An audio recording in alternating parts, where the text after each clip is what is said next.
So now that you've done that, you're ready to assign an assignment. Go to classwork. You're going to click on create. There are a few different things you can use. Today, I'm going to just go with assignment. So if you click on assignment, you're going to title it. So maybe this assignment is, maybe this is a journal of some sort you have. Now, I don't suggest assigning things without having something for the kids to write in, especially when you're first starting distance learning. You can assign to one, I only have one student in this class right now, but you can assign to individual students if you want, or all students.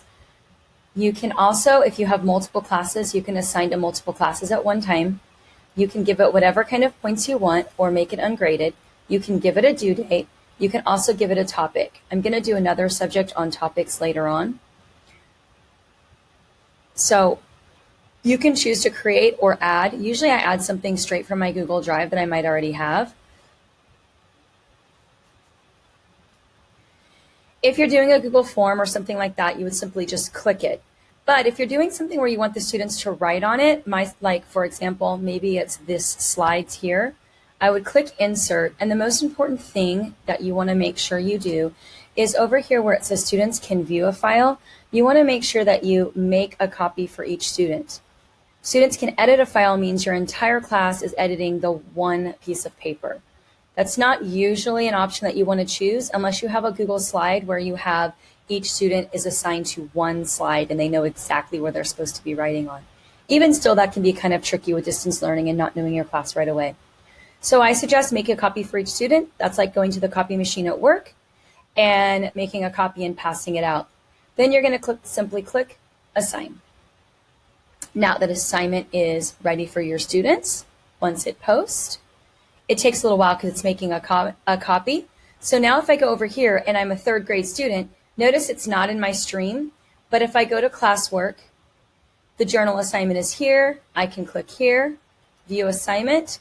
I now have the work that you've given me. I can click on this. I can drag and drop and do the assignment the way it's supposed to be. When I'm all done with it, I would go back and I would click turn in. So this is the student side. They'll see that it says it's turned in, and you'll see on your side that when you click on your assignment that you have one student that has turned it in. You can click on that student, click here, and you can see their work and what they've done, and you can even give them a grade and return it back to them. So let's give them 100 and let's return it back to them. You can also make a comment to them here. Click return. On the student side, they see, on the student side, if they go back to their classroom, they can click refresh and they can see that they got 100 out of 100. And if you made any comments to them, they would see the comments here as well.